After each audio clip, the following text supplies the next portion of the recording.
ನಮಸ್ಕಾರ ಎಲ್ಲರಿಗೂ ಗೊತ್ತಿರೋ ವಿಷಯ ಅಲ್ವಾ.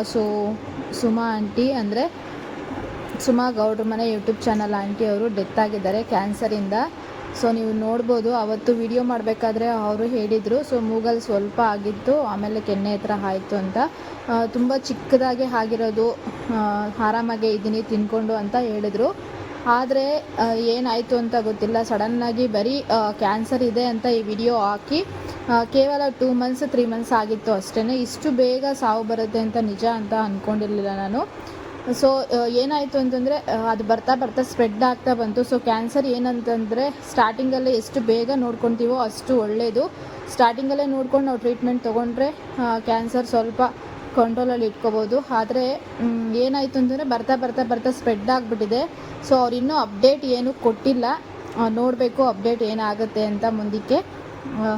ಮತ್ತು ಗಂಟ್ಲ ಹತ್ರ ಕೂಡ ಆಗಿದೆ, ಅವರಿಗೆ ದಪ್ಪ ಆಗಿಬಿಟ್ಟು ಸ್ಪ್ರೆಡ್ ಆಗಿಬಿಟ್ಟಿದೆ. ಹೆಣ್ಮಕ್ಳಿಗೆ ಹೇಳೋದು ಏನು ಅಂತಂದರೆ, ಒಂದು ಚೂರು ಏನಾದರೂ ನಿಮ್ಗೆ ಆ ಥರ ಗಡ್ಡೆ ಥರ ಅನಿಸಿದ್ರೆ ಇಮಿಡಿಯೇಟು ಹಾಸ್ಪಿಟಲ್ಗೆ ಹೋಗಿ ತೋರಿಸ್ಕೊಳ್ಳಿ. ಚಾನಲ್ ಇದೆ ನೋಡಿ, ಸುಮಾ ಗೌಡ್ರ ಮನೆ ಅಂತ, ಮೇ ಬಿ ಎಲ್ಲರಿಗೂ ಗೊತ್ತೇ ಇರುತ್ತೆ ಅಂತ ಅಂದ್ಕೊಂಡಿದ್ದೀನಿ. ಈ ಆಂಟಿ ತುಂಬಾ ಒಳ್ಳೆಯವರು. ಆ ಫ್ಯಾಮಿಲಿನೂ ಅಷ್ಟೇ, ವೀಡಿಯೋಸು ಅಷ್ಟೇ ತುಂಬ ಚೆನ್ನಾಗಿ ಮಾಡ್ತಿದ್ರು. ವೀಡಿಯೋಸ್ ಕೂಡ ಡೈಲಿ ವ್ಲಾಗ್ಸ್ ಮಾಡ್ತಿದ್ರು, ಹಾಗೆಯೇ ಕುಕ್ಕಿಂಗ್ ವೀಡಿಯೋಸ್ ಮಾಡ್ತಿದ್ರು. ಕುಕ್ಕಿಂಗೇ ತುಂಬಾ ಚೆನ್ನಾಗಿತ್ತು. ಎಷ್ಟು ಬ್ಯೂಟಿಫುಲ್ ಆಗಿದ್ದರು ಅಂದರೆ ಬರ್ತಾ ನೋಡ್ಬೋದು, ಹಾಸ್ಪಿಟ್ಲಲ್ಲಿ ಸುತ್ತಿ ಟ್ರೀಟ್ಮೆಂಟ್ ತೊಗೊಂಡು ಅವ್ರ ಮುಖನೇ ನೋಡೋಕ್ಕಾಗದೆ ಅಷ್ಟು ಆಗೋಗಿದ್ರು. ತುಂಬ ಸೊರಗ್ಬಿಟ್ಟಿದ್ರು, ತುಂಬ ಸಣ್ಣ ಆಗಿಬಿಟ್ಟಿದ್ರು. ಯಾವಾಗಲೂ ನೋಡ್ಬೋದು ಖುಷಿಯಾಗಿ ಇರ್ತಾಯಿದ್ರು. ಅವ್ರ ಹಸ್ಬೆಂಡ್ನ ರಾಜು ಅಂತ ಕರಿತಿದ್ರು. ತುಂಬಾ ಇಷ್ಟ ಆಗ್ತಿತ್ತು, ತುಂಬ ಫೇವ್ರೆಟ್ ಫ್ಯಾಮಿಲಿ ಅಂತಲೇ ಹೇಳ್ಬೋದು. ಸ್ವಾತಿ ಆಗಿರ್ಬೋದು, ಸುನೀಲ್ ಅವರಾಗಿರ್ಬೋದು, ಆಮೇಲೆ ಆಂಟಿ ಆಗಿರ್ಬೋದು, ಸುಮಾ ಆಂಟಿ ಆಗಿರ್ಬೋದು, ರಾಜು ಅಂಕಲು, ಸುಹಾಸು, ಸ್ನೇಹ ಎಲ್ಲರೂ ಅಷ್ಟೇ ತುಂಬ ಒಳ್ಳೆಯವರು. ಈ ಟೈಮಲ್ಲಿ ತುಂಬಾ ಕಷ್ಟಪಟ್ಟಿದ್ದಾರೆ.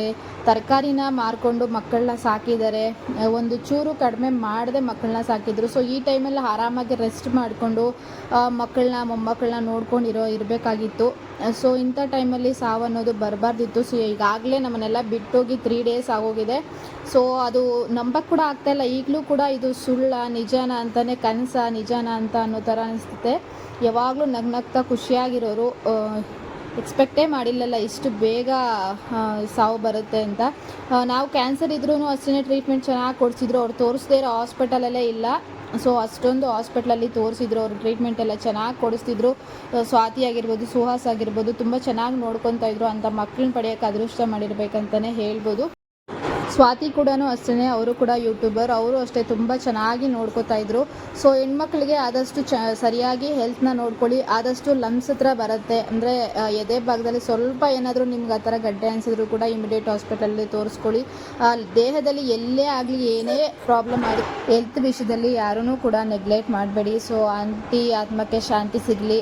ಆದಷ್ಟು ಸ್ವಾತಿ ಅವರು ಕೂಡ ಅಷ್ಟೇ, ಸುಹಾಸ್ ಅವರು ಅಷ್ಟೇ, ಇದರಿಂದ ಎಲ್ಲ ಹೊರಗಡೆ ಬಂದು ಎಲ್ಲ ನಾರ್ಮಲ್ ಆಗಲಿ. ಮರೆಯೋಕ್ಕೆ ತುಂಬ ಕಷ್ಟ. ಅಮ್ಮ ಅಂದರೆ ಎಲ್ಲರಿಗೂ ತುಂಬ ಇಂಪಾರ್ಟೆಂಟ್ ಅಲ್ವಾ. ಮರೆಯೋಕ್ಕೆ ತುಂಬ ಕಷ್ಟ, ಬಟ್ ಮರಿಲೇಬೇಕು.